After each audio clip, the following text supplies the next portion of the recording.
This story takes place about 10 or so years ago, back when I was around 18 years old, and I was a much more fit and active young man. Back then, I lived in the northern part of Oklahoma, which was where I was born and raised for pretty much the first half of my life. This area was gorgeous. I lived near a certain native reservation, and it was a really lovely place with a lot of wilderness and trails and woods. I didn't live on the reservation, but I lived in an area near it, and I had a lot of friends that did live there, including my then boyfriend, Zach. I was super serious about nature back then. I would honestly hike and bike through the recreation area, and I spent so many days of my younger years in the natural area. I spent so much time there that I would say I had memorized all of the trails and paths throughout. I would spend entire days on the trail sometimes, heading out around 10 or 11 in the morning, and then I wouldn't get home until dinner or when the sun was setting. As I said, my boyfriend lived on the reserve, and he was great about going on the trails with me, but at the same time, he just wasn't as big of a trail nerd as I was. There would be times when I would head over to his place to spend time with him, but would end up biking down on the trails later into the afternoon.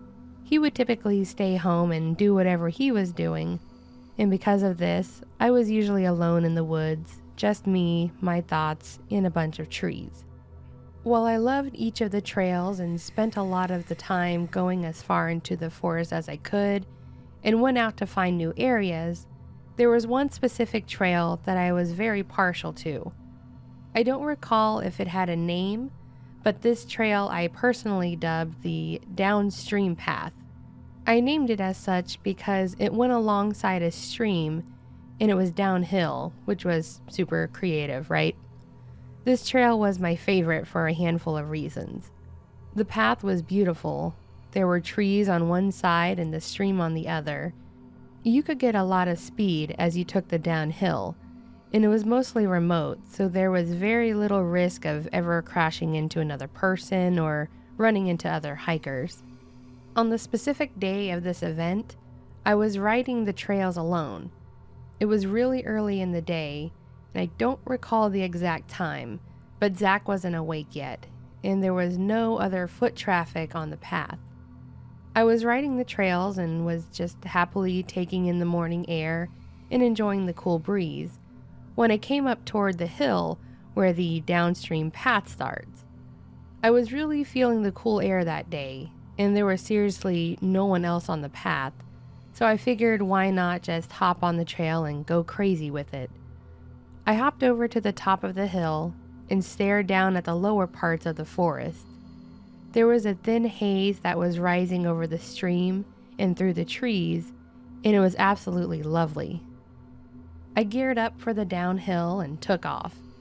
I was riding down the hill and picking up speed and was probably going way too fast for my own personal safety.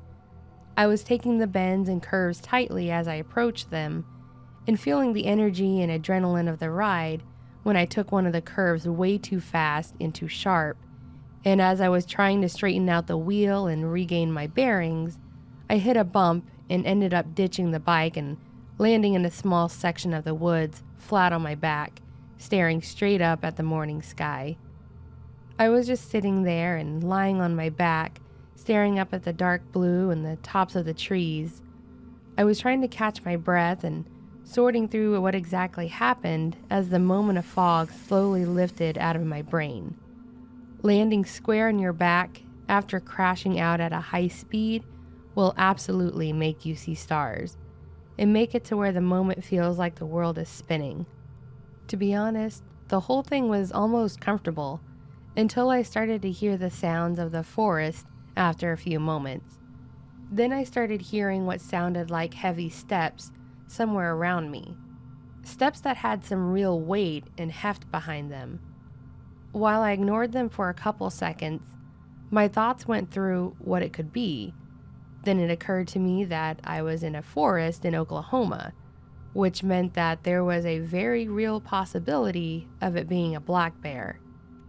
I quickly sat up and started to look around me for a bear, but honestly didn't see anything at first.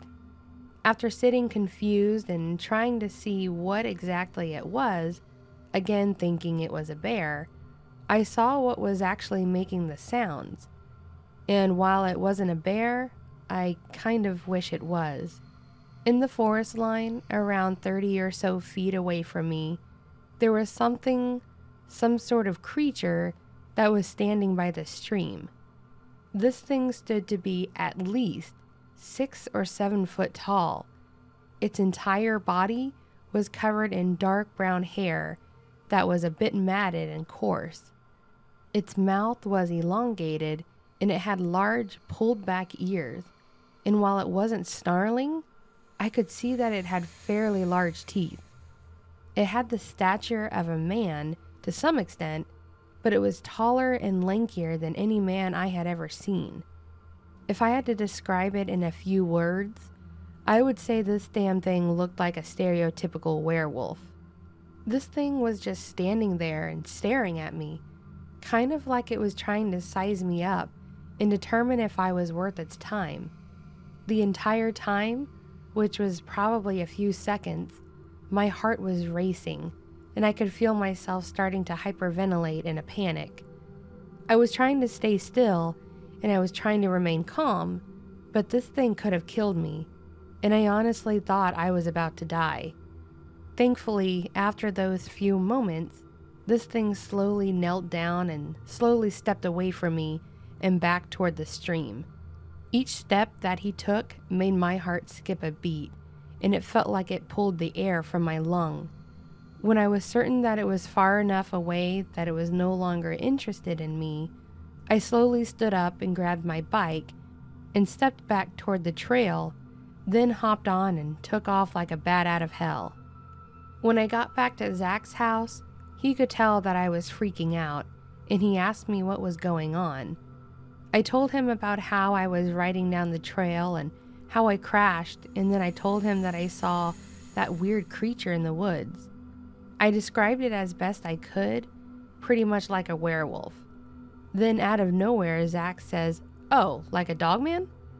Then he goes on to tell me that there have been sightings of the Dogman in the woods on the reservation. Then he goes on to drop the bombshell that I was lucky because apparently this creature could have torn me to shreds, and basically no one would have ever found my body.